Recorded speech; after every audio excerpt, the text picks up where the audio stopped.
Hello soldiers, स्वागत है आप सभी का आपका अपने यूट्यूब चैनल पे। आई होप आप सभी स्वस्थ होंगे, बेहतरीन लेवल से आप लोग अपनी एग्जाम की प्रिपरेशन कर रहे होंगे।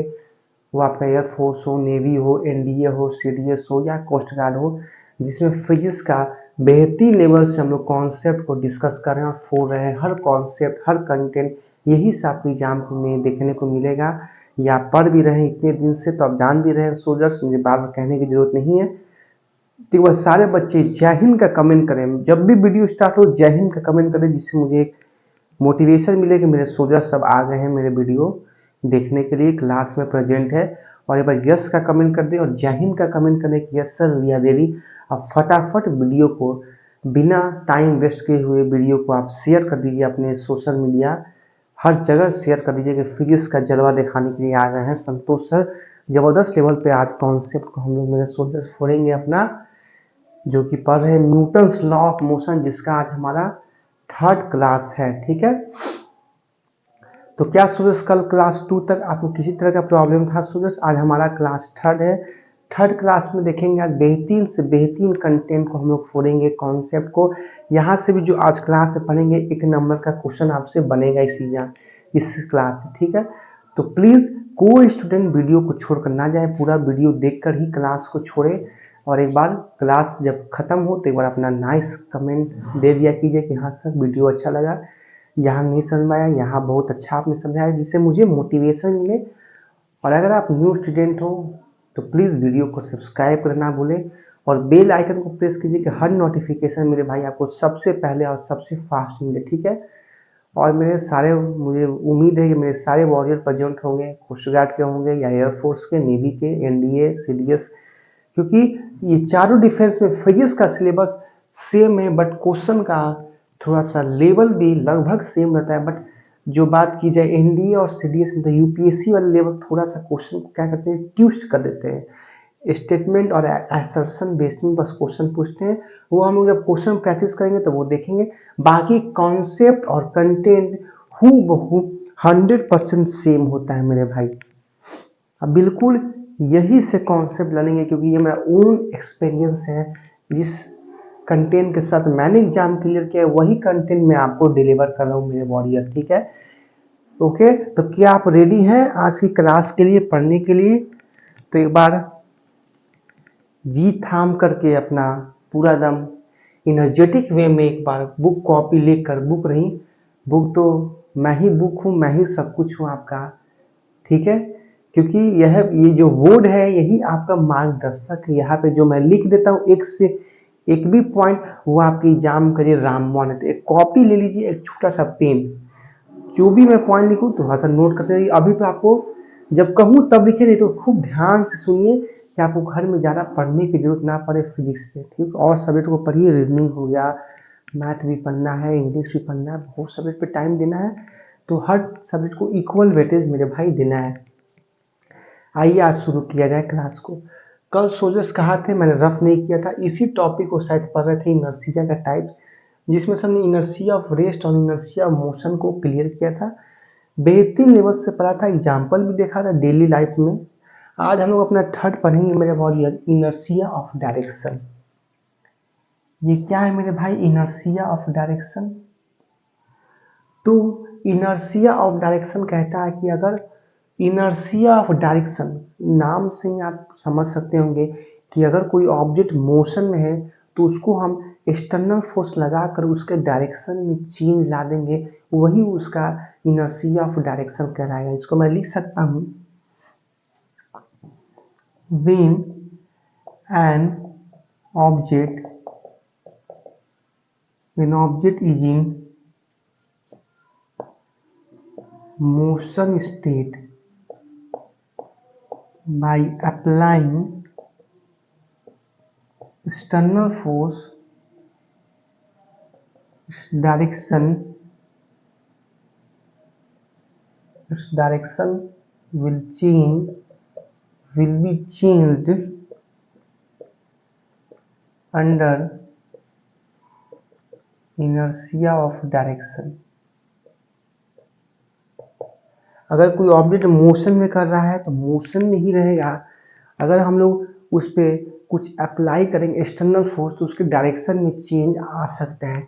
जैसे हमने फुटबॉल को किक किया, ठीक है, ग्राउंड से, अब कोई बंदा जो है, जो दूसरा व्यक्ति जो खड़ा है आपसे दूर पे, वो फुटबॉल को किसी, जो फुटबॉल उसके पास आ रहा है वो उसको डिफरेंट डायरेक्शन एंगल से उसको क्या कर दिया, उसको फेंक दिया। मतलब फेंकना मतलब पैर से किक मार के डिफरेंट डायरेक्शन की ओर उसको फेंक दिया, मतलब उधर की ओर किक कर दिया।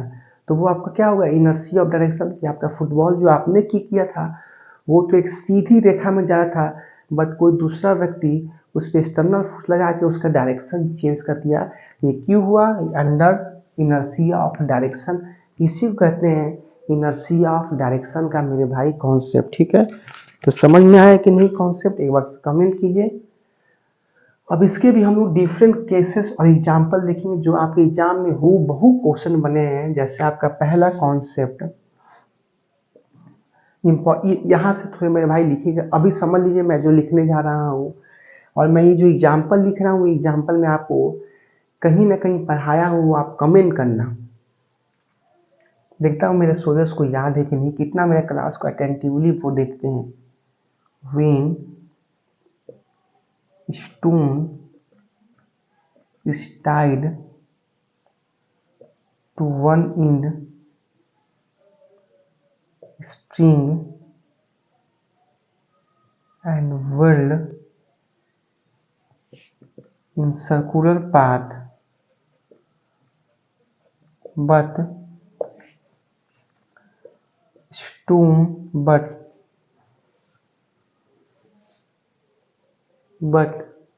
thread break off and hence stone fly away tangentially.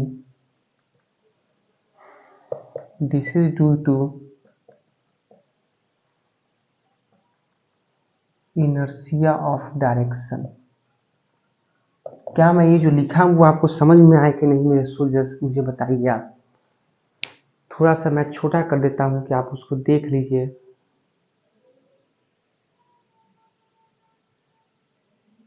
ठीक है, मैं इसको बड़ा कर देता हूँ, आप देख लिए होंगे।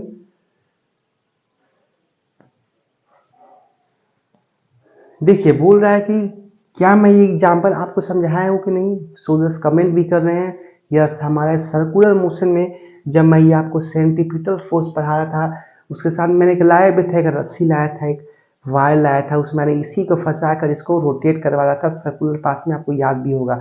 तो ये बोल रहा है कि कोई पत्थर को हम लोग एक स्ट्रिंग से उसके एक सिरा पे, एक इंड में उस पत्थर को बांध दिए हैं और उसको सर्कुलर मोशन करवा रहे हैं। बट आपका थ्रेड अगर टूट जाए, थ्रेड जो रस्सी है जिससे हमने पत्थर को बांधा है, जिसमें हमने पत्थर को बांधा है, अगर वो रस्सी ही टूट जाए तब तो आपका जो स्टोन है, वो पत्थर है, वो कहाँ मुड़ेगा, कहाँ की ओर वो जाएगा, तो वो बाहर की ओर जाएगा, ब्रेक ऑफ। अगर थ्रेड ब्रेक ऑफ हो जाएगा तो आपका स्टोन जो है, वो पत्थर है, वो बाहर की ओर जाएगा। और किस डायरेक्शन में जाएगा, टैंजेंशियली, स्पर्श रेखा की ओर जाएगा। क्योंकि देखिए ये आपका मान लीजिए थ्रेड है, यहाँ पे स्टोन बना हुआ है, इसको हम लोग सर्कुलर मोशन करवा रहे हैं। अगर आपका रस्सी ही टूट जाए तो आपका जो है, जो पत्थर है, वो टैंजेंशियली जो है, टैंजेंशियली बाहर की ओर जाएगा। क्यों जाएगा, क्योंकि मुझे बताइए वेलोसिटी का डायरेक्शन कहाँ होता है, स्पर्श रेखा की ओर होता है कि नहीं। हमने सर्कुलर मोशन पढ़ा है कि वेलोसिटी का जो डायरेक्शन होता है वो कैसे होता है, टैंजेंशियली होता है। इस रीजन से जो आपका पत्थर है वो भी टेंजेंशियली डायरेक्शन से बाहर की हो जाएगा। ये क्वेश्चन आपके एग्जाम में पूछा है कि ऐसा क्यों होता है, क्योंकि इनर्शिया ऑफ डायरेक्शन की वजह से।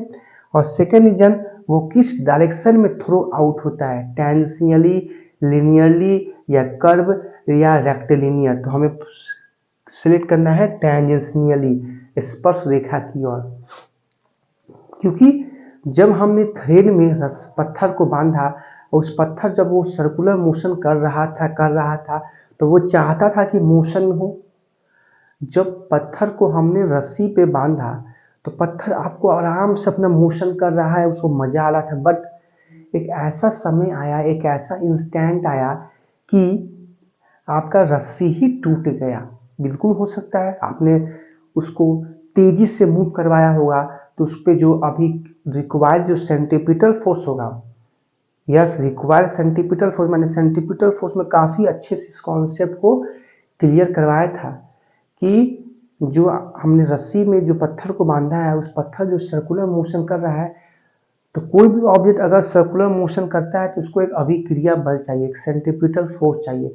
अब वो कौन वहां पे प्रोवाइड कर रहा है? तो टेंशन इन द स्ट्रिंग या पुल इन द स्ट्रिंग, मतलब जो रस्सी पे या जो धागा में जो तनाव आ रहा है उसी वजह से पत्थर जो है सर्कुलर पाथ में मूव कर रहा है मेरे वॉरियर। ठीक है, तो जैसे मूव कर रहा था तो स्ट्रिंग जो टेंशन है इस स्ट्रिंग में है, उस वजह से वो मूव कर रहा था, वही उसको रिक्वायर्ड सेंट्रीपिटल फोर्स दे रहा था। बट अचानक जैसा ही आपको रस्सी टूट गया तो क्या हुआ कि पत्थर जो है वो टेंजेंशियली जो है बाहर की ओर फेंका गया, क्योंकि ये जो स्ट्रिंग में जो टेंशन है वो तो चाहता था कि मोशन करे, वो तो चाहता था कि मोशन करे पत्थर मेरे सेंटर की अलोंग, सर्किल के अलोंग सर्कुलर पाथ में। बट जैसे ही रस्सी आपका या धागा टूट गया तो वो जो टेंशन था स्ट्रिंग में जिस वजह से आपका पत्थर मूव कर रहा था वो टेंशन ही खत्म हो गया, जिस वजह से आपका जो आपका स्टोन जो है सर्कुलर पाथ कर रहा था वो अब बाहर की ओर फेंका गया। किस डायरेक्शन में? डायरेक्शन ऑफ टेंजेंशियली, स्पर्श रेखा की ओर वो थ्रोन आउट हो गया। तो ये बेहतरीन एग्जाम्पल है मेरे वॉरियर। तो आप देख रहे हैं कि हर चैप्टर एक दूसरे से लिंक है। ये जो एग्जाम्पल है कहीं ना कहीं इसमें सेंट्रीपिटल फोर्स का भी कॉन्सेप्ट आ गया, सर्कुलर मोशन का भी आ गया, इनर्शिया ऑफ डायरेक्शन का भी आ गया। इसीलिए मैं बोलता हूँ कि हर चैप्टर अपने में ही एक बहुत बड़ा मेजर रोल प्ले करता है मेरे भाई कॉन्सेप्ट के मामले में। ठीक है, तो ये वेरी वेरी इंपॉर्टेंट पॉइंट है, इसको आप नोट डाउन कर लीजिए। आइए हम लोग सेकेंड पॉइंट में सोल्जर्स देखा जाए। सेकेंड पॉइंट देखा जाए कि सेकेंड पॉइंट मतलब सेकेंड कंसीडर किया जाए जिससे आपके एग्जाम में इनर्शिया ऑफ डायरेक्शन से क्वेश्चन आए हुए हैं। ठीक है मेरे वॉरियर,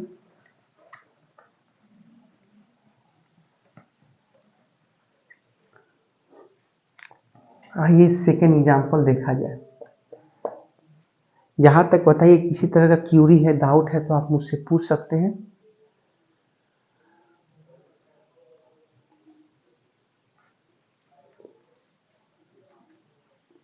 ये हम लोग मेरे भाई सेकेंड एग्जांपल देखने जा रहे हैं, उस पर आप बिल्कुल गौर फरमाइएगा।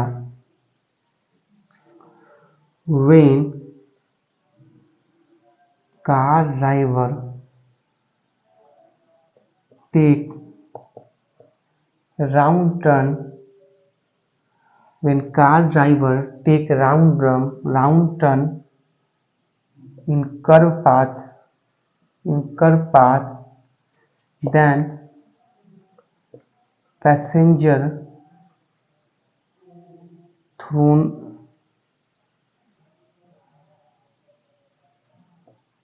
आउटवर्ड या फॉरवर्ड। ये क्या एग्जाम्पल मैंने लिखा है मेरे भाई, इस पॉइंट को आप पढ़िए ध्यान से कि when car driver take round turn in curve path then passenger thrown outward या फॉरवर्ड। इस एग्जाम्पल को समझिए क्योंकि हमें दोनों लेकर चलना है, क्योंकि ये वीडियो बिहार बोर्ड वाले भी देख रहे हैं और सीबीएसई वाले भी। तो मैं लिखता तो चूंकि इंग्लिश में, बट ये जो लैंग्वेज में काफ़ी सिंपलेस्ट में लिखता हूँ जो बिहार बोर्ड वाले भी आप समझ सकते होंगे, और इसको मैं लिखने के बाद काफ़ी समझा भी देता हूँ कि आपको कोई तरह का जोड़ ना पड़े। तो इस पॉइंट का क्या मतलब है कि जो कार को जो चला रहा है ड्राइवर, जब मुड़ाव आता है, ये भी कॉन्सेप्ट हमें पढ़ा है, bending of road, banking of road, bending of cyclist, हर तरह का कॉन्सेप्ट हमने 2D मोशन में देखा था कि कितना स्पीड होना चाहिए कि हमें उस वेलोसिटी से मूव करना चाहिए कि हमें एक रिक्वायर्ड अभिक्रिया बल मिले, सेंट्रीपिटल फोर्स मिले कि हमारा एक्सीडेंट ना हो, क्योंकि टर्निंग में बहुत खेला होता है कि नहीं। हमने सारा कॉन्सेप्ट क्लियर किया है। आपने नहीं देखा है अभी तक तो 2D मोशन का वीडियो प्लेलिस्ट में आप जाकर देख लीजिए, बेहतरीन लेवल से मैंने उसको पढ़ाया है। तो जो कार ड्राइवर जब टर्निंग का आता है तो वो जब राउंड टर्न लेता है, ऐसे मतलब घूमता है, तो जो पैसेंजर जो पीछे बैठे हुए रहते हैं कार के बाहर पीछे, वो आगे की ओर बेसिकली क्या है, थ्रू आउट हो जाते हैं, मतलब आगे की ओर वो झुक जाते हैं। जब कार ड्राइवर जब एक राउंड टर्न लेता है टर्निंग और रोड के समय पे, तो पैसेंजर जो पीछे बैठे रहते हैं वो आगे की ओर झुक जाते हैं। वो क्यों होता है? क्योंकि इनर्शिया ऑफ डायरेक्शन की वजह से, क्योंकि यहाँ पे कहीं ना कहीं जब ये कार आपका मोशन में है और जैसे ही आपने उसको टर्न किया तो डायरेक्शन में चेंज किया, इस वजह से वो फॉरवर्ड थ्रू आउट हुआ जो पैसेंजर बैठे हुए हैं। तो ये भी आपका बेहतरीन एग्जाम्पल है और ये क्वेश्चन आपके एयरफोर्स में आया हुआ है, कोस्ट गार्ड में भी आया हुआ है, नेवी में आया हुआ है कि किस वजह से होता है और किधर की और वो आपने ये फील किया होगा। अगर आप ऐसा महसूस किया होगा आपने, बिल्कुल अगर आप टर्निंग पॉइंट पे अगर आप कार ड्राइवर ने अगर किया हुआ तो आप कहीं ना कहीं आप आगे की ओर झुक गए होंगे, बिल्कुल मुझे लग रहा है आपने महसूस किया होगा अगर आपने कार में बैठा होगा तो। ठीक है,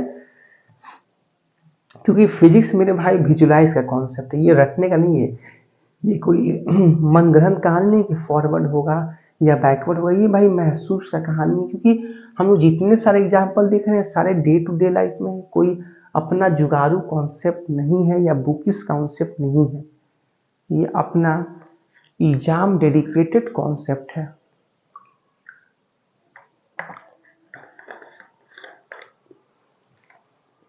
आइए एक और देख लिया जाए, थर्ड केस जिसको मैं ब्लू मार्कर से लिख रहा हूं। The rotating wheel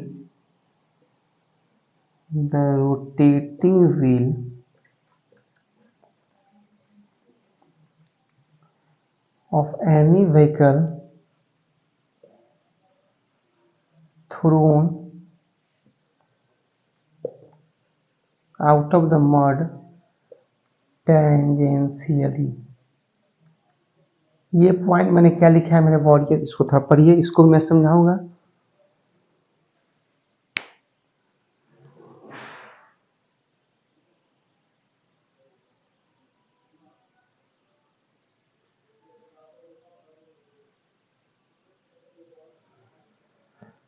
the rotating wheel क्या है मेरे भाई?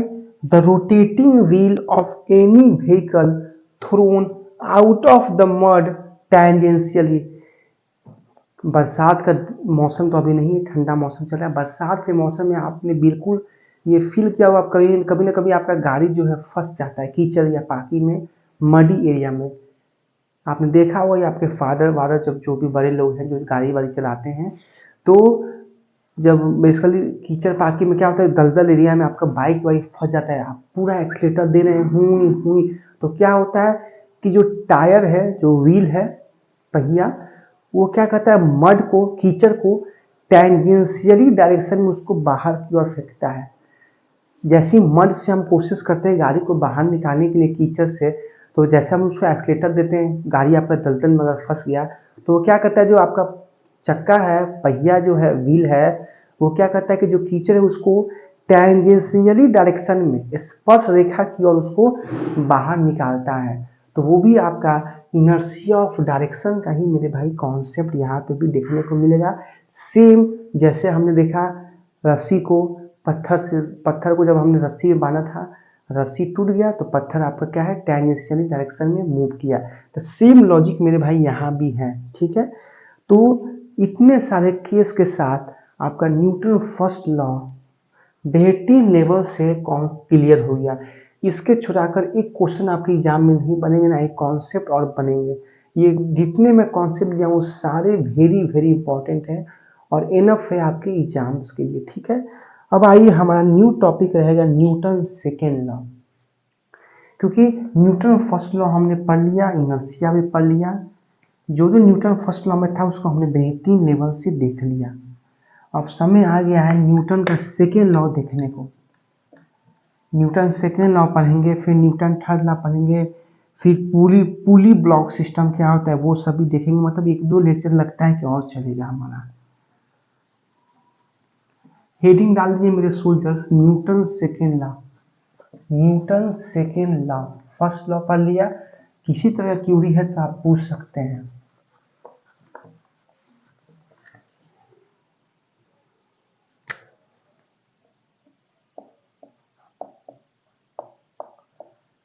Newton second law. Newton second law, Newton second law क्या है? न्यूटन फर्स्ट लॉ क्या था? इनर्शिया के बारे में बताया है, फोर्स के बारे में भी बताया, फोर्स क्या है, एक्सटर्नल, क्योंकि न्यूटन जो फर्स्ट लॉ क्या बोला था, कोई ऑब्जेक्ट अगर रेस्ट में है तो रेस्ट में ही रहेगा, मोशन में है तो मोशन में ही रहेगा, जब तक उस पर हम लोग कोई एक्सटर्नल फोर्स ना लगा दे तो वो अपना पोजीशन को में चेंज नहीं लाएगा।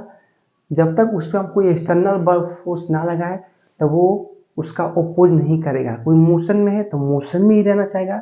जब तक आप उस पर कोई बाहरी बल नहीं लगाइएगा, जब तक आप उस पर कोई बाहरी बल नहीं लगाइएगा तो वो उसका ओपोज नहीं करेगा, वो मोशन में ही रेस्ट में रहेगा, उसी स्टेट में रहेगा। मतलब न्यूटन फर्स्ट लॉ जो था वो इनर्शिया के बारे में कहीं ना कहीं जानकारी दिया था, जो हमने बेहतरीन लेवल से पढ़ा। न्यूटन सेकेंड लॉ क्या कहता है मेरे भाई? क्या हमने मोमेंटम पढ़ा था कल या फर्स्ट लेक्चर, दोनों लेक्चर में हमने बेहतरीन लेवल से आपको जो है मोमेंटम को क्लियर किया था कि मोमेंटम क्या है? Mass into velocity. किसी ऑब्जेक्ट का उसका मोमेंटम उसके मास और वेलोसिटी से ही डिटरमाइन होते हैं। फिर पढ़ा था कि जिस ऑब्जेक्ट का मास ज़्यादा है, अगर दो बॉडीज हैं, दोनों बॉडीज का अगर मोमेंटम कांस्टेंट है बट मास डिफर है, तो जिन ऑब्जेक्ट का मास कम है, जिस ऑब्जेक्ट का मास कम है वो एक्वायर करेगा ग्रेटर वेलोसिटी, उसमें वेलोसिटी ज़्यादा होगा, और अगर जिस ऑब्जेक्ट का मास ज़्यादा है वो उसमें वेलोसिटी कम होगा। ये तो हमने पढ़ लिया था बेहतरीन लेवल से मोमेंटम के क्लास में। क्योंकि न्यूटन का जो सेकेंड लॉ है वो कहीं ना कहीं फोर्स और मोमेंटम का जिक्र हमेशा आएगा, दिखेगा आप इस लेक्चर में। तो इसलिए मैंने मोमेंटम को पहले ही पढ़ा दिया था मेरे वॉरियर को, आप जानते होंगे। कल का लेक्चर देखिएगा या फर्स्ट लेक्चर, दोनों लेक्चर में मैंने मोमेंटम को बेहतरीन लेवल से क्लियर किया था, रिकॉल भी कर दिया। न्यूटन सेकेंड लॉ कहता है कि न्यूटन जो है सेकेंड लॉ कहता है कि rate of change of linear momentum, rate of change of linear momentum मतलब जिस दर से आपका संवेग में तेज परिवर्तन आ रहा है। तो जब भी दर बोला जाता है तो वहां पर हम कॉन्सेप्ट लिखते हैं dp बाई dt। p क्या है? मोमेंटम है। Rate of change of momentum directly proportional to force applied. मतलब किसी भी ऑब्जेक्ट में जिस रेट से उसमें मोमेंटम चेंज हो रहा है वो समानुपाती होगा उस पर फोर्स अप्लाई के रेट, अप्लाई के वैल्यू पर। मतलब जिस ऑब्जेक्ट पर जितना ही हम लोग फोर्स अप्लाई करेंगे उतना ही रेट से उसमें मोमेंटम चेंज होगा। या इसका ऑपोजिट समझिए, जिस ऑब्जेक्ट में जितना ही रेट से मोमेंटम चेंज होगा वो डिपेंड करेगा कि उस पर कितना फोर्स अप्लाई होगा, उसके डायरेक्टली प्रोपोर्शनल है। मतलब the rate of change of linear momentum is directly proportional to force apply. जितना फोर्स अप्लाई कीजिएगा उतना ही उस पर मोमेंटम का रेट में चेंज आएगा। ठीक है, इस कांस्टेंट साइन को आप हटाइएगा तो इसके जगह पे एक वैल्यू आता है 1 जो कि यूनिटी होता है। मतलब dp by D T equal to force, मतलब इस प्रोपोर्शनलिटी साइन को हटा के कोई कांस्टेंट वैल्यू उसको हमने माना 1। ठीक है, अब आइए इसको और सॉल्व किया जाए। Force equal to D by D T. क्या मोमेंटम को मास इंटू वेलोसिटी लिख सकते हैं कि नहीं मेरे भाई? आप बोलोगे बिल्कुल सर। फिर F is equal to M, F equal to M, M को बाहर निकाल दिए तो क्या बचेगा? D V by D T. ऐसा मैंने क्यों किया मेरे भाई, मुझे बताइए। क्या हमने 1D मोशन में पढ़ा है कि rate of change of velocity gives, जिस रेट से ऑब्जेक्ट में वेलोसिटी में चेंज होता है वो क्या देता है? त्वरण देता है, एक्सेलरेशन देता है। तो force equal to mass into acceleration. बेहतरीन रिजल्ट आया न्यूटन के सेकेंड लॉ से। मतलब कहीं ना कहीं जो हमारा न्यूटन का सेकेंड लॉ है मेरे भाई, वो एक तो मोमेंटम और फोर्स पर रिलेशन बता रहा है, फोर्स के मैग्नीट्यूड के बारे में बता रहा है। सेकेंड बात, ये रिलेशन भी दे रहा है फोर्स का, जो हम लोग फॉर्मूला रटे हुए आ रहे हैं, मास इनटू एक्सेलरेशन। देखिए आज जाके इस कॉन्सेप्ट के साथ हमने पढ़ा कि कैसे force equal to mass into acceleration हुआ। एक बार मैं और रिपीट कर देता हूँ कि rate of change of linear momentum, जिस दर से किसी भी बॉडी में मोमेंटम संवेग में तेज परिवर्तन आ रहा है, वो समानुपाती होगा, वो उसके डायरेक्टली प्रोपोर्शनल होगा कि उस पर कितना अमाउंट में हमने उस पर फोर्स अप्लाई किया है। फिर ये प्रोपोर्शनलिटी साइन हटा तो इसके जगह पे एक वैल्यू आया 1, जिसको मैं नहीं लिख रहा हूँ, वो वेल नोन है। फिर d बाई डी टू को मैंने एक साइड लिख दिया, p को क्या मैं लिख सकता हूँ, मास इंटू वेलोसिटी, मैंने लिख दिया। फिर मैं ये मास को, वेरिएबल है मास को मैं मान रहा हूँ, उसको बाहर ले लिया।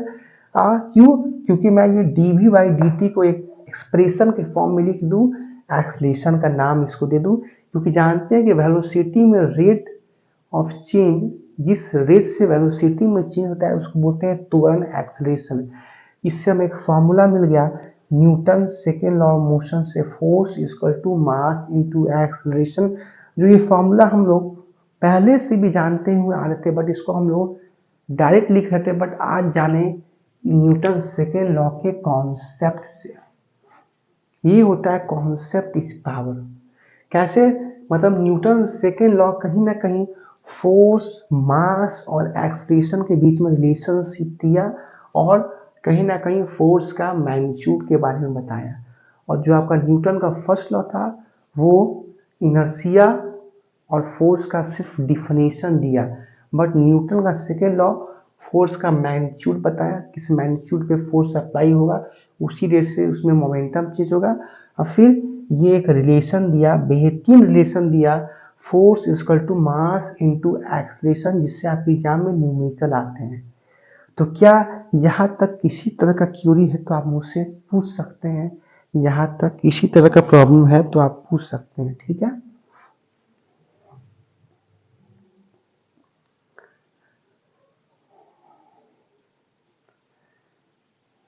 फटाफट इसको नोट डाउन कीजिए मेरे वॉरियर। न्यूटन का सेकेंड लॉ आपके एग्जाम में आता है क्वेश्चन का, न्यूटन सेकेंड लॉ किसके बीच में क्या रिलेशनशिप दिया, तो आप बोल सकते हैं force equal to mass into acceleration.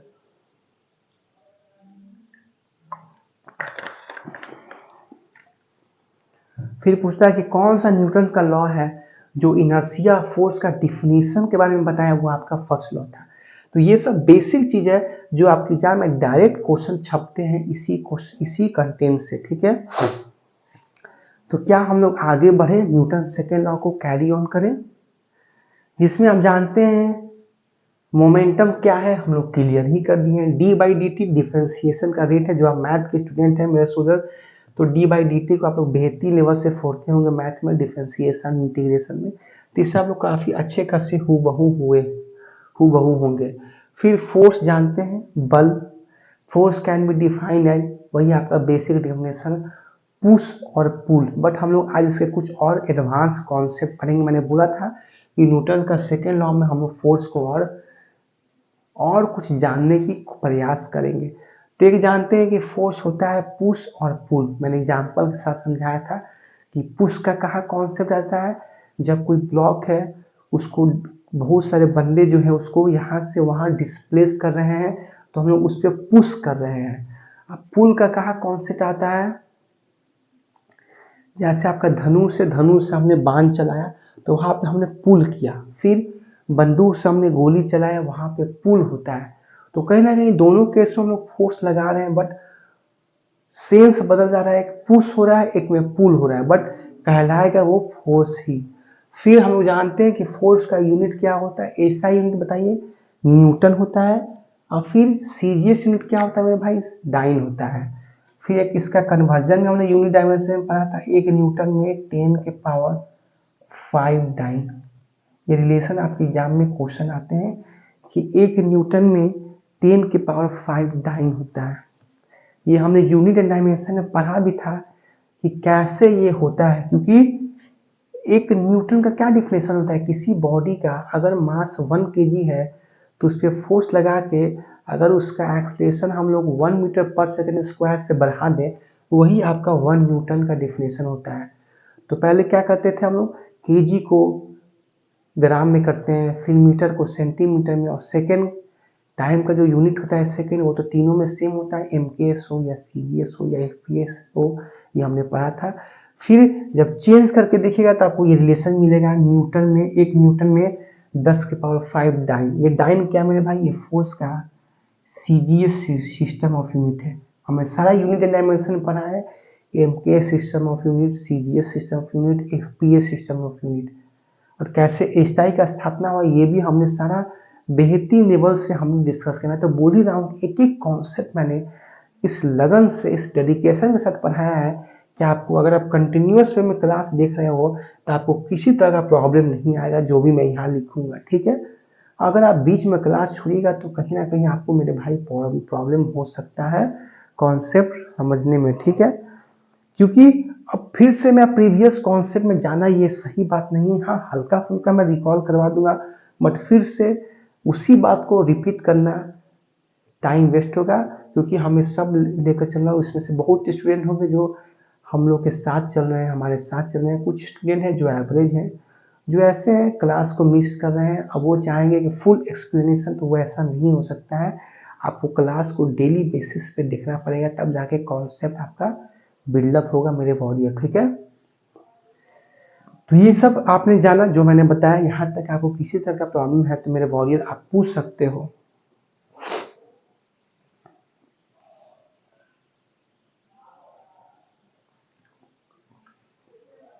यहाँ तक किसी तरह का प्रॉब्लम है तो आइए कुछ और पढ़ा जाए। Advance concept of force, heading ही डाल दीजिए, advance concept of force.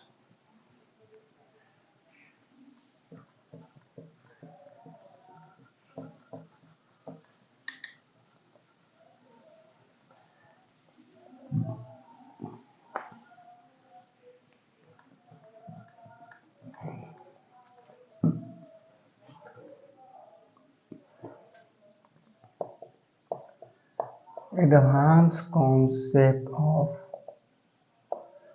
Force, आपके एग्जाम में जिससे क्वेश्चन आते हैं फोर्स का, वो सब आज हम लोग डिस्कस करेंगे।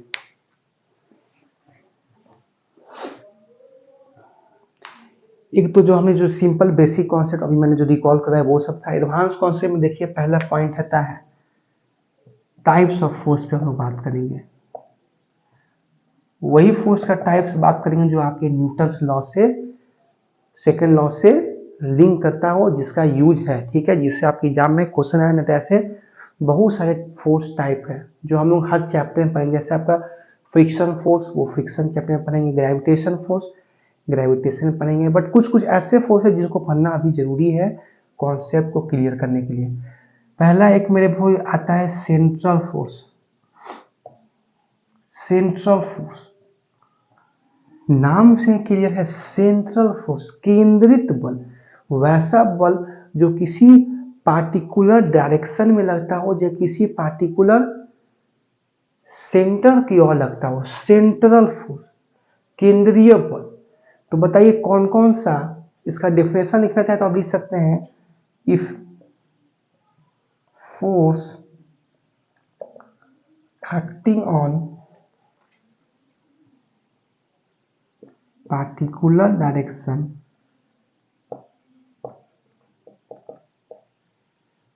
Is called central force. अगर कोई फोर्स, सिंपल लैंग्वेज में, हमें डिफिनेशन को याद नहीं करना है, बोर्ड एग्जाम नहीं है तो डिफिनेशन पूछेगा। सेंट्रल फोर्स एक ऐसा फोर्स रहता है जो किसी एक पार्टिकुलर डायरेक्शन में लगता हो, जैसे motion of earth around the sun. देखिए ये आपके सन है, ठीक है, ये आपका अर्थ है। अब जो है सन और अर्थ के बीच में कंटिन्यूअस एक फोर्स लगता है, क्योंकि सन, अर्थ जो है कंटिन्यूअस सन के ऑर्बिट पे रोटेट कर रहा है, जो कि क्या है, ये भी एक सर्कुलर मोशन कर रहा है। तो मुझे बताइए, ये मैंने 2D मोशन बताया था कि जब आपका अर्थ जो है सन के चारों तरफ जब मूव कर रहा था तो उसको कौन रिक्वायर्ड सेंट्रीपिटल फोर्स मिल रहा था कि जिस वजह से वो मूव कर रहा था।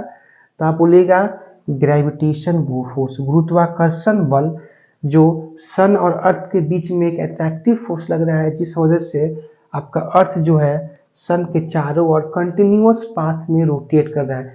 तो ये भी मेरे भाई एक सेंट्रल फोर्स की एग्जांपल मान रहा है, क्योंकि यहाँ भी देख रहे हैं जो बल लग रहा है वो अर्थ के कहीं ना कहीं डायरेक्शन में लग रहा है, सेंटर की ओर लग रहा है।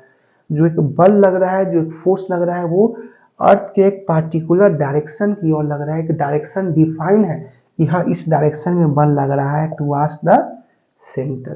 तो इसी को बोलते हैं सेंट्रल फोर्स, जिसका डायरेक्शन डिफाइन हो, जिसका डायरेक्शन फिक्स हो, वो अनडिफाइंड जिसका डायरेक्शन ना हो।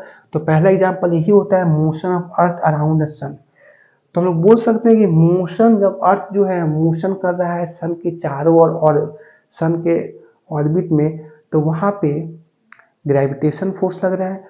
ग्रेविटेशन फोर्स ही हमारा सेंट्रल फोर्स है, क्योंकि यहाँ पे जो डायरेक्शन लग रहा है वो अर्थ के सेंटर की ओर लग रहा है, ये आप बोल सकते हो। ठीक है, तो ये तो मैंने बेसिकली 2D में मोशन में बताया था, बट वहाँ पे मैंने सिर्फ ग्रेविटेशन फोर्स नाम दिया था। यही हमारा एक रिक्वायर्ड सेंट्रीपिटल फोर्स है, जिस वजह से आपका अर्थ मूव कर रहा था सन के चारों ओर कंटिन्यूअस वे में। बट ये आपका आज आपने जाना कि ये सेंट्रल फोर्स है, क्योंकि इसका एक डायरेक्शन मेरे भाई डिफाइन है। तो क्या ये पहला एग्जांपल आपका क्लियर हुआ कि नहीं, कैसे हमारा ग्रेविटेशन फोर्स एक सेंट्रल फोर्स है। तो क्या सेंट्रल फोर्स आपको समझ में आया कि नहीं, मुझे कमेंट कीजिए।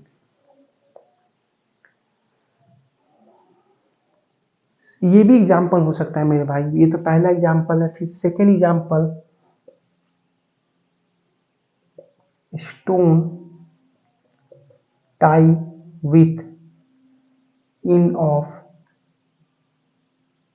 स्ट्रिंग, जो हमने पहले अभी एग्जांपल इसको कॉन्सेप्ट को बेहतरीन लेवल से देखा था इनर्शिया ऑफ डायरेक्शन में, कि पत्थर को हम लोग स्ट्रिंग में बांध कर उसको सर्कुलर पाथ में मूव करवा रहे थे।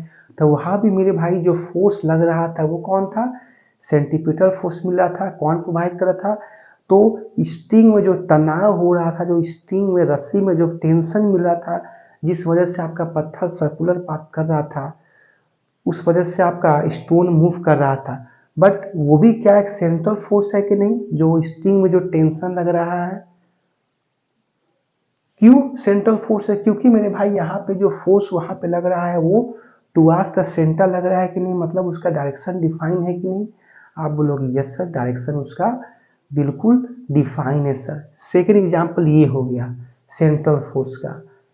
थर्ड एग्जाम्पल आपका हो गया, थर्ड एग्जाम्पल आइए डिस्कस किया जाए। यहाँ तक मेरे भाई बताइए, किसी तरह का प्रॉब्लम है तो आप बोल सकते हैं। आइए थर्ड एग्जाम्पल हम लोग यहाँ पे लिख देते हैं,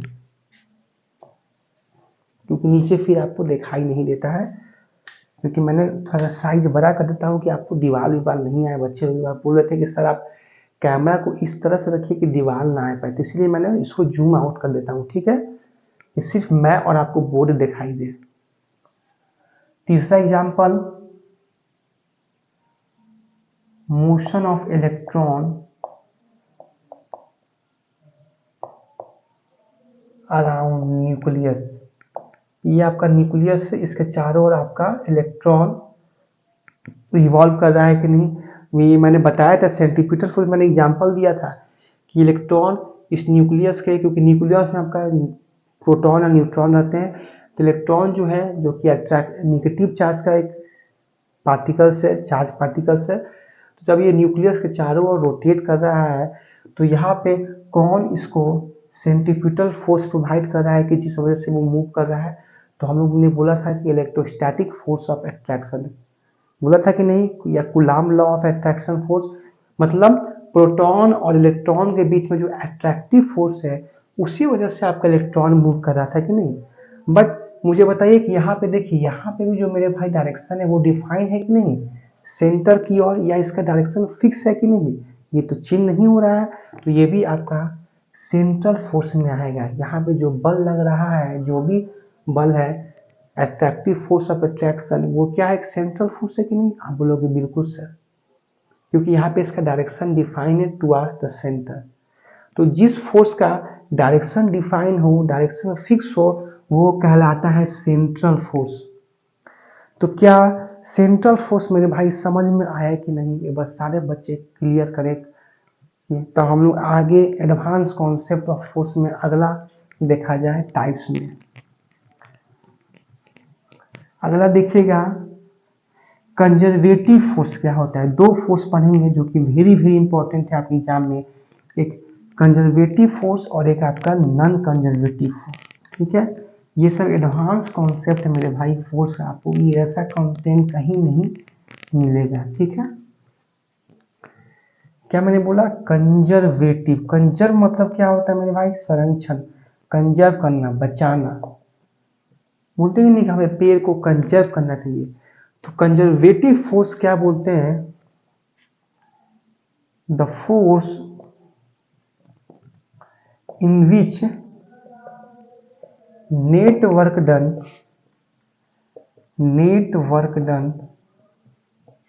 is zero and it is path independent। वैसा फोर्स जिसमें नेट वर्क डन जीरो हो, वाह वाह, और वो पथ पर निर्भर ना करे, वो पाथ डिपेंडेंट हो। जैसे हमारा मेरे भाई सेंट्रीपिटल फोर्स, उसमें भी वर्क डन जो निकाले थे वो जीरो आया था कि नहीं, क्यों, क्योंकि फोर्स का डायरेक्शन टेंजेंशियली और डिस्प्लेसमेंट, फोर्स इनटू डिस्प्लेसमेंट, तो फोर्स लग रहा था towards the centre centripetal force में, और वेलोसिटी का डायरेक्शन टेंजेंशियली, तो कितना का एंगल बन रहा था 90 डिग्री, तो वर्क डन जीरो आया था कि नहीं। सिमिलरली कंजर्वेटिव फोर्स उसको फोर्स बोलते हैं जिसमें नेट वर्क डन जीरो आए और वो पाथ पर डिपेंड ना करे। जैसे कोई बॉडी यहाँ से मूव किया, वो वहीं से मूव करके वहीं पे आ गया, तो क्या बोलेंगे, इसका वर्क डन जीरो है, क्योंकि इसमें डिस्प्लेसमेंट ही नहीं हुआ। डिस्प्लेसमेंट का इनिशियल पाथ और फाइनल पॉइंट सेम था, क्योंकि मेरे भाई ये पाथ पर इंडिपेंडेंट होता है, ये मेरे भाई पाथ पे डिपेंड नहीं करता है। ये सिर्फ एक ही बात पर डिपेंड करता है कि अगर जिस पॉइंट पे वो शुरू किया अपना मोशन, अगर उसी पॉइंट पे आकर रुक गया तो नेट डिस्प्लेसमेंट जीरो होगा। अगर डिस्प्लेसमेंट ही नहीं हुआ, विस्थापन ही नहीं हुआ, तो वर्क डन आपका वो भी आपका जीरो होगा। यस या नो मुझे बताइए। कंजर्वेटिव फोर्स का एग्जांपल देखा जाए मेरे सोल्जर्स, आपका है gravitation force, electric force, elastic force, परस्थान बल, इसे हिंदी में कुछ बोलते हैं। तीन तरह के फोर्स हैं जो कि कंजर्वेटिव है, एक आपका ग्रेविटेशन, एक आपका इलेक्ट्रिक फोर्स, जो हमने एग्जांपल दिया था कि जो आपका अर्थ है वो कंटिन्यूअस चारों ओर सन के अराउंड मूव कर रहा है, बट जो आपका ये अर्थ है वो सन के चारों ओर, ये सन है अर्थ, ये रोटेट कर रहा है, मूव कर रहा है। तो क्या यहाँ से अपने स्टार्ट किया तो घूम कर फिर यहीं पे तो आ जा रहा है, अपने पाथ को रिपीट कर रहा है कि नहीं, तो यहाँ भी वर्क डन जीरो हुआ कि नहीं, तो कंजर्वेटिव फोर्स का मतलब ग्रेविटेशन फोर्स आपका कंजर्वेटिव फोर्स भी होता है और सेंट्रल फोर्स भी है। सिमिलरली इलेक्ट्रिक फोर्स, ये क्या है मेरे भाई, इलेक्ट्रिक फोर्स, ये आप इलेक्ट्रोस्टैटिक्स में पढ़िएगा कि अगर दो चार्ज है, मान के चलिए एक आपका प्लस क्यू है और एक आपका कोई भी चार्ज पार्टिकल्स है माइनस क्यू या प्लस क्यू, दो मान के चल रहे हैं, दो आपका चार्ज पार्टिकल्स है, सेम नेचर के हैं, सेम चार्ज के हैं, तो इनके बीच में एक फोर्स ऑफ अट्रैक्शन लगता है जिसको बोलते हैं इलेक्ट्रोस्टैटिक फोर्स ऑफ अट्रैक्शन, जिसका फॉर्मूला होता है कि Q1 into Q2 by are square.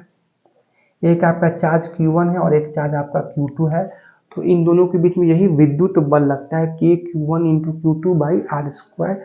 तो ये भी मेरे भाई कंजर्वेटिव फोर्स में ही आते हैं। ठीक है, फिर आपका एक आता है भाई इलास्टिक फोर्स। आपने रबर देखा, रबर को आप उसको खींचोगे, फिर खींचने के बाद वो अपने ओरिजिनल पोजीशन पर आ जाता है कि नहीं, तो जहाँ से हमने खींचा उसके शेप में चेंज किया, फिर वहीं पे आके रुक गया, तो वहाँ भी नेट वर्क डन जीरो है। मतलब वैसा फोर्स जिसमें नेट वर्क डन जीरो है। और भी फोर्स आप मान सकते हो, न्यूक्लियर फोर्स, जो हमने अभी एग्जांपल किया मेरे भाई, न्यूक्लियर फोर्स, या आप उसको ये बोल सकते हो जो इलेक्ट्रॉन और प्रोटॉन के बीच में जो अट्रैक्टिव फोर्स तक रहा है, क्योंकि इलेक्ट्रॉन भी तो न्यूक्लियस के चारों ओर मूव कर रहा है, तो यहाँ से अपना मोशन के स्टार्ट किया इलेक्ट्रॉन मूव करना, तो अपने पाथ को रिपीट कर रहा है कि नहीं, सर्कुलर पाथ में अपने पाथ को रिपीट कर रहा है कि नहीं, तो यहाँ भी वर्क डन 0 है। तो ये भी आपका न्यूक्लियर फोर्स, ये भी आपका मेरे भाई कंजर्वेटिव फोर्स में ही आएगा। तो जितने सारे फोर्स का मैंने एग्जांपल दिया ये सारे आपके कंजर्वेटिव फोर्स में है कि नहीं। अब आइए नेक्स्ट देखा जाए नॉन कंजर्वेटिव फोर्स। अब आप खुद से बना सकते हो कि अगर कंजर्वेटिव फोर्स में वर्क डन 0 है तो नॉन कंजर्वेटिव फोर्स में ऑब्वियसली सी बात है कि आपका कि वर्क डन मेरे भाई 0 नहीं होगा। नॉन कंजर्वेटिव फोर्स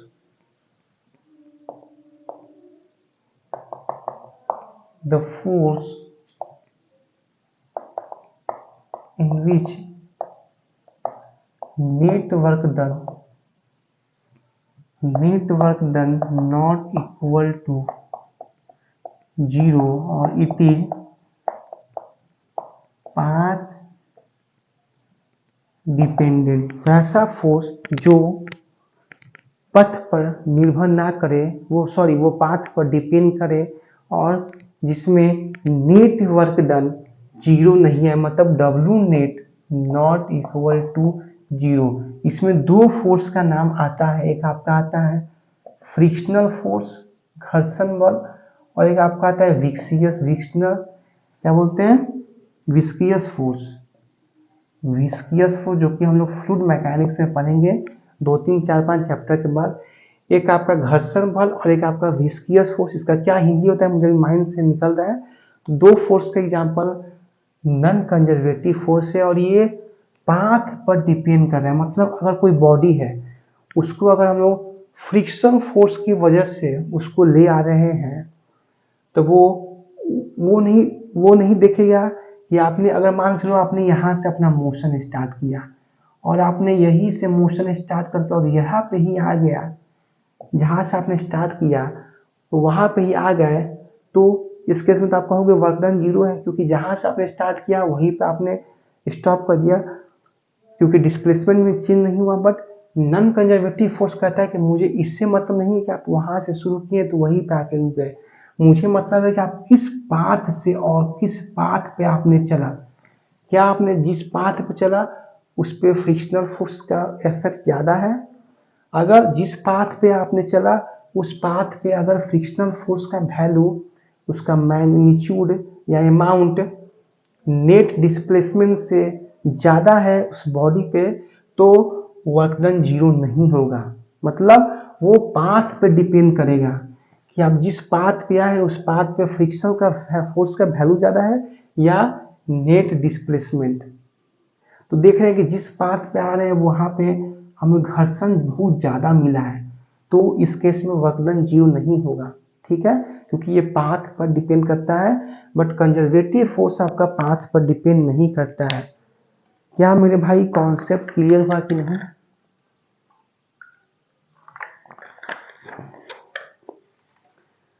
अब मेरे भाई एक होता है आपका विस्कियस फोर्स। इसको ये विस्कियस फोर्स किसको कहते हैं कि ऐसा फोर्स जो किसी एक लिक्विड के लेयर में लगे, जैसे आप मग लो, मग में जो कहीं भी दूध है, कोई लिक्विड चीज है, तो उसके बीच में भी एक लेयर होता है, जो मतलब जो लिक्विड से पानी वाटर है उसमें हमने मतलब गिलास उसमें हमने पानी रखा, तो पानी के बीच में भी मॉलिक्यूल्स के बीच में भी एक फोर्स लगता है, कोहेसिव या एडेसिव फोर्स हम डिस्कस करेंगे। तो मॉलिक्यूल्स के लेयर के बीच में भी हर तरह का फोर्स लगता है, अपोजिंग फोर्स, जिसको हम लोग बोलते हैं विस्कियस फोर्स, जिसका फॉर्मूला होता है, आप आगे पढ़िएगा, F बराबर -NA/dV/ds। ये n क्या है, कोफिशिएंट ऑफ विस्कोसिटी, और dV/ds क्या है, वेलोसिटी ग्रेडियंट। ये हम लोग फ्लूइड मैकेनिक्स में पढ़ेंगे। इतना आप बस जानिए कंजर्वेटिव फोर्स क्या है और नॉन कंजर्वेटिव फोर्स क्या होता है, ठीक है। अब मुझे बताइए क्या यहाँ तक किसी तरह का प्रॉब्लम, तो मुझे बताइए समझने में। तो क्या मैं अब रफ करूँ बोर्ड को। अब आइए अगला कॉन्सेप्ट देखा जाए हमारे एडवांस कॉन्सेप्ट ऑफ फोर्स में, जो कि एक बेहतरीन लेवल का कॉन्सेप्ट है मेरे सोल्जर्स। ये आपके एग्जाम में जितने सारे मैं एडवांस कॉन्सेप्ट बता रहा हूँ फोर्स का, ये आपके एग्जाम में आए हुए क्वेश्चन, ठीक है।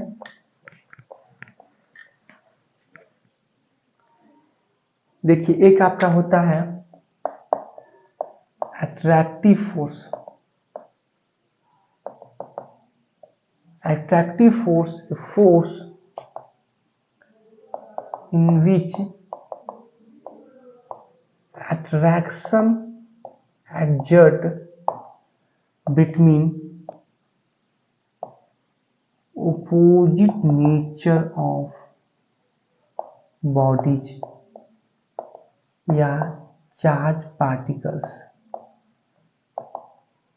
वैसा फोर्स जिसमें अट्रैक्शन एक्सर्ट हो ओपोजिट नेचर के बीच में, क्योंकि ओपोजिट नेचर होगा तभी ना अट्रैक्शन होगा, मतलब एक प्लस एक माइनस होगा तभी ना अट्रैक्शन होगा। आप लोग पढ़ेगा इलेक्ट्रोस्टैटिक फोर्स में एक आपका प्लस क्यू होता है, एक आपका माइनस क्यू होता है। तो यहाँ पे जो विद्युत बल लगता है जिसको बोलते हैं इलेक्ट्रिक फोर्स, तो ये कैसा नेचर का होता है, ये आपका प्लस क्यू और माइनस क्यू, ये आपका क्या होता है बेसिकली अट्रैक्टिव नेचर का होता है, अट्रैक्टिव फोर्स एक्सर्ट करता है। सिमिलरली एक आपका होता है रिपल्सिव फोर्स। सारा कॉन्सेप्ट के फोर्स का जो है मेरे भाई हम लोग डिस्कस कर रहे हैं बेहतरीन लेवल से। अपने कंटेंट को, इस लेवल का यूनिक कंटेंट आपको मेरे भाई कहीं नहीं मिलेगा।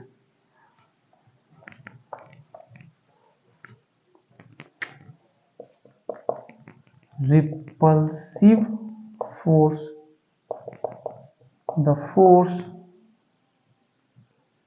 in which repulsion exert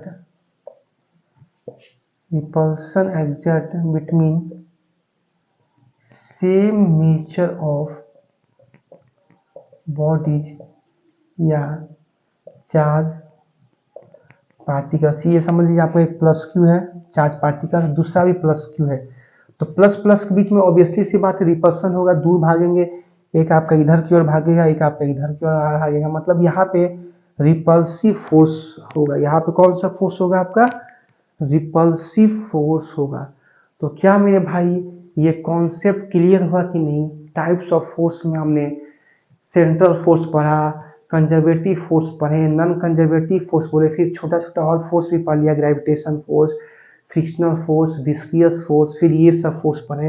attractive force क्या है, रिपल्सिव फोर्स क्या है, ये सब एडवांस कॉन्सेप्ट है जिससे आपके एग्जाम में डायरेक्ट क्वेश्चन आते हैं कि बताइए इन सब में से कौन सा कंजर्वेटिव फोर्स है, वर्क डन जीरो होता है। यूपीएससी वाले क्वेश्चन ट्विस्ट कर देते हैं कि कंजर्वेटिव फोर्स में स्टेटमेंट और एक्सर्शन दे देगा कि करेक्ट द सेम और same relation of the conservative force. पहला दे देगा स्टेटमेंट असर्शन में in conservative force work done in zero, work done is zero.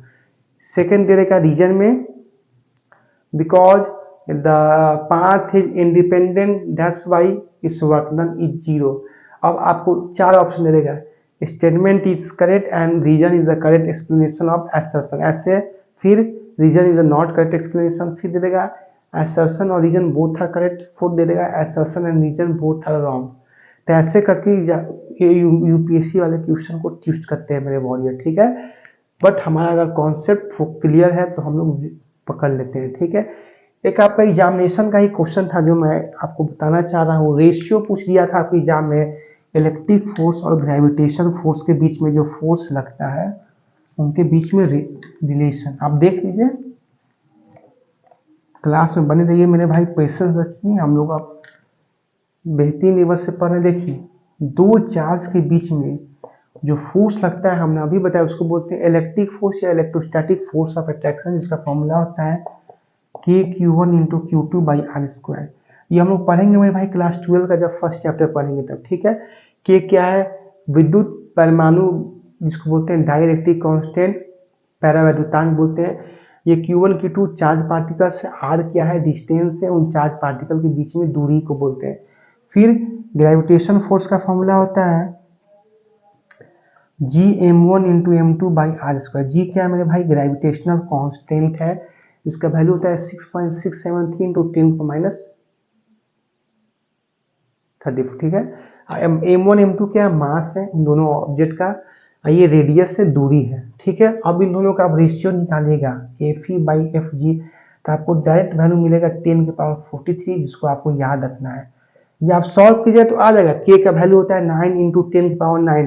फिर इलेक्ट्रॉन का चार्ज क्या होता है 1.6 इंटू 10⁻19 कूलम। तो ये सब वैल्यू आप पुट कीजिएगा। फिर g का वैल्यू, फिर यहाँ पे m1 मास ऑफ द जो बॉडी को ले रहे हैं बेसिकली सन, और हम लोग अब लेते हैं रियल नेचुरली केस में, मतलब रेगुलर बेस में, तो आप उसका मास पुट कीजिएगा m1 m2 का, फिर उनके बीच का दूरी, तो आपका ये वैल्यू आएगा 10⁻43। इसको आप याद रखना है मेरे भाई, जो कि बेहतरीन लेवल का कॉन्सेप्ट माना जाता है।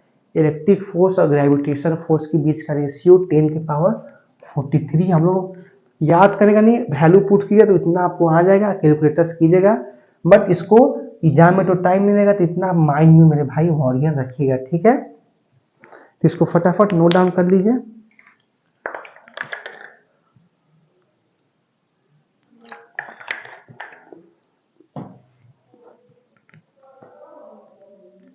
क्या यहां तक किसी तरह का प्रॉब्लम है तो मुझे बताइए। फिर मेरे भाई एक आपका होता है फोर्स का एक ऑर्डर, जो आपके एग्जाम में होता है। सबसे बड़ा फोर्स आपका होता है न्यूक्लियर फोर्स। ये मेरे भाई शॉर्ट रेंज फोर्स है। हम न्यूक्लियर जब फिजिक्स पढ़ेंगे तो उसमें पढ़ेंगे कि जो न्यूक्लियर फोर्स वैसा फोर्स है जो नाभिक में लगता है, नाभिक के द्वारा। नाभिक में कौन होते हैं, प्रोटॉन और न्यूट्रॉन, तो उनके द्वारा कौन सा फोर्स लगेगा, न्यूक्लियर फोर्स। जो कि शॉर्ट रेंज फोर्स, एक छोटे से दूरी तक ही बच सकता है, न्यूक्लियस का रेंज तक। आप जान जाइए ये भी चीज कि रेडियस होता है न्यूक्लियस का, न्यूक्लियस ऑफ एटम का जो रेडियस होता है वो होता है 10⁻15। ठीक है, मीटर। ये रेडियस होता है न्यूक्लियस का, मतलब इसी रेंज तक बस इसका लगेगा। बट काफी इसका जो इम्पैक्ट है मेरे भाई वो काफी ज्यादा है। फिर आपका सेकेंड नंबर में आता है इलेक्ट्रिक फोर्स, और फिर आपका थर्ड नंबर में आ जाएगा ग्रेविटेशन फोर्स। इलेक्ट्रिक फोर्स मतलब वही जो दो चार्ज के बीच में जो फोर्स लग रहा है, और ग्रेविटेशन फोर्स दो ऑब्जेक्ट के बीच में जो फोर्स लग रहा है। मतलब सबसे बड़ा फोर्स होता है नाभिक फोर्स, जो कि शॉर्ट रेंज फोर्स है, बट इसका जो इम्पैक्ट है वो बहुत ज्यादा है। ग्रेविटेशन फोर्स जो बहुत लॉन्ग रेंज तक दूरी है, दो ऑब्जेक्ट काफी दूरी तक है तब भी उनके बीच में अट्रैक्शन लगता है ड्यू टू ग्रेविटेशनल फोर्स के बीच में। बट इसका इम्पैक्ट सबसे वीकेस्ट फोर्स माना जाता है किसको, ग्रेविटेशन फोर्स को। तो ये मेरे भाई फोर्स का ऑर्डर है कि कौन सा फोर्स ज्यादा बड़ा है, कौन सा फोर्स कम छोटा है, कौन सा फोर्स का इम्पैक्ट ज्यादा है। तो ये सब भी आप कॉन्सेप्ट को अपने माइंड में रखिएगा। तो इसी के साथ हम लोग का आज एडवांस कॉन्सेप्ट जो है फोर्स का फिनिश करते हैं। और ऐसे तो मुझे नहीं याद आ रहा है कि और कुछ एडवांस कॉन्सेप्ट है आपके फोर्स में। जितने सारे क्वेश्चन या कॉन्सेप्ट हो सके थे मैंने आपको बता दिया है। अब अगले दिन हम लोग मिलेंगे Newton third law of motion के साथ। तब तक अपना ख्याल रखिएगा मेरे भाई, कंटेंट को रिवाइज करके आइएगा। किसी तरह का डाउट है तो प्लीज पूछेगा। तब तक पढ़ते रहिए, स्वस्थ रहिए, खेलते रहिए। बाय बाय, थैंक यू, जय हिंद माय वॉरियर।